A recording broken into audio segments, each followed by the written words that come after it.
In January 91, the Iraqis began launching Scud missiles on Israel. If Israel had retaliated, it would have been politically impossible for the coalition Arab forces to remain in the war. The Western alliance against Iraq would have disintegrated. The SAS were tasked to go deep behind enemy lines, locate the Scuds and take them out. Failure might have given victory to Saddam Hussein. They would cross the border in strength, fully armed, fully tooled up, maximum ammunition. They would then search until they located a mobile Scud position. They would drive in, guns blazing, destroy it, drive off into the night.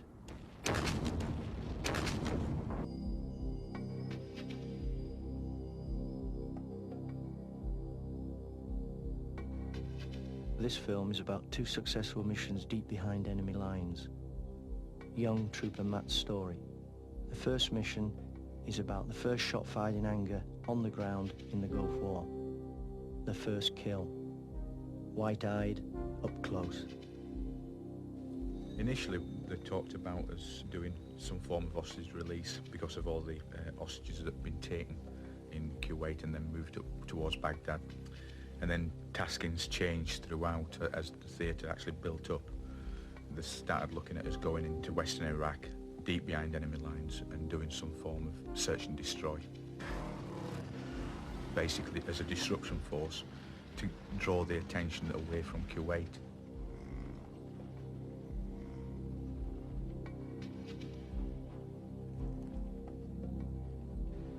There was very limited information on the enemy that we was going to bump into, even though they said that it could be substantial. We just went out there basically and just see who we'd come across. We knew that we were better than anybody that we were going to come across. So I think that's where our professionalism then clicked in. It was a mixture of terrains. I can't ever remember coming across any sort of desert environment like sand, like you saw on the people saw on the TVs. It was very, very rugged terrain.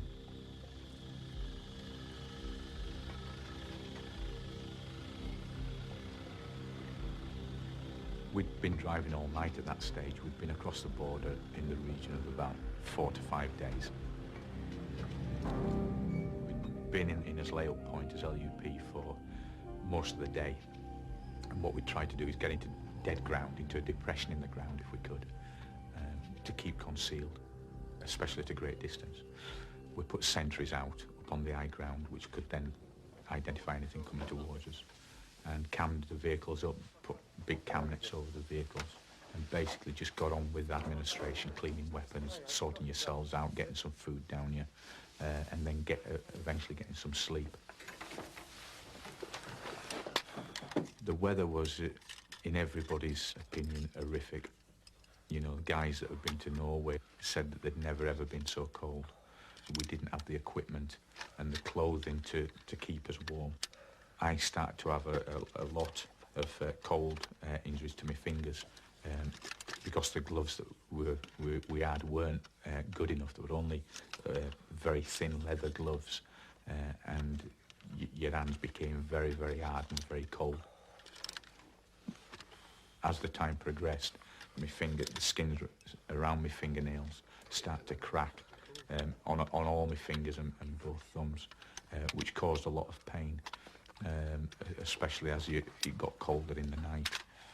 So what we were having to do was wrap socks round, cut holes in socks and put socks over his hands.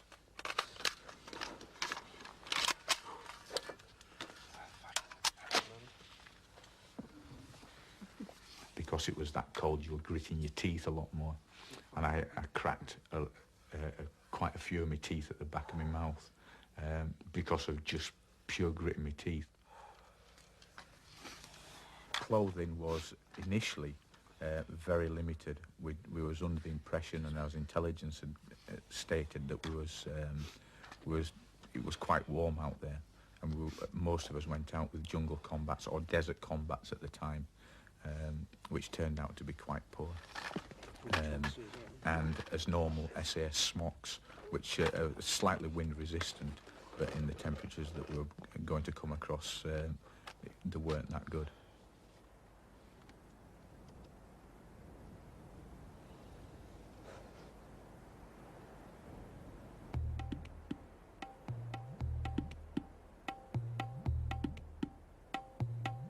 At about 3 o'clock that afternoon, one of the sentries that was on high ground pointed across to down the wadi.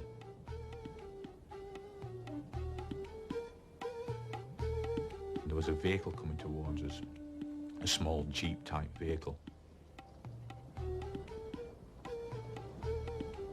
And all of a sudden it just drove straight towards us, and we didn't know what the hell it was. We obviously knew it was Iraqi. So, you know, you can only take it that it's obviously enemy.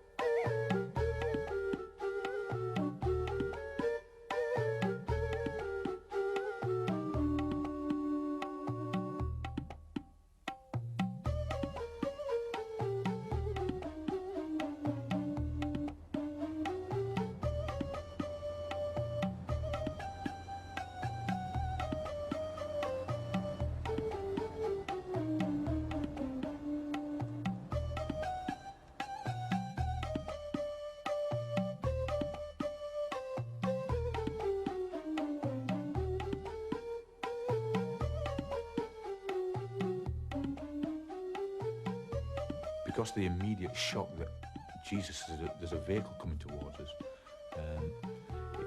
it did cause a bit of an initial flap once we identified who they were.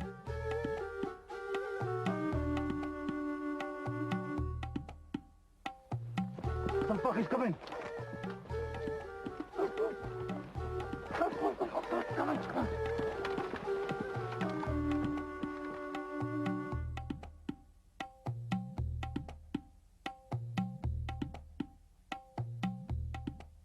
He drove right up towards our vehicle and stopped within about 30 metres of it.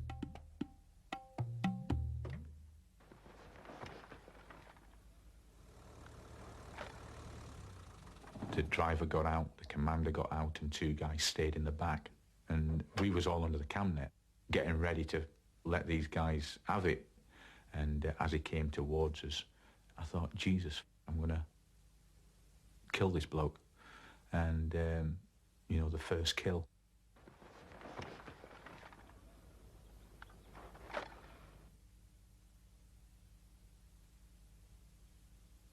And as he came towards us, one of our guys walked out with his weapon behind his back. Our lad lifted his weapon up. At that point, he had a stoppage. But at the exact same point, I dropped the guy. This all happened in an instance, but it seemed to take a great deal of time.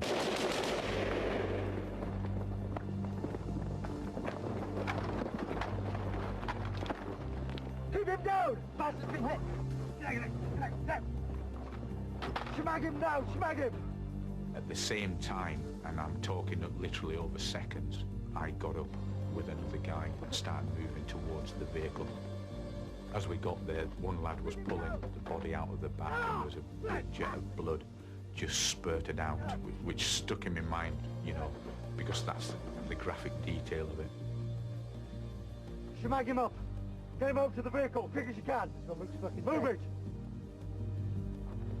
Get him back now! Get him back! That's what's dead. He's done it. Okay, get back and check the vehicle. Check the guys, get ready to move. The guy died very, very quickly. The other Iraqi was massively traumatised. He was in great shock because all of a sudden he was on a normal reconnaissance for the area, and next thing he knows, everybody that's with him has been killed. They were the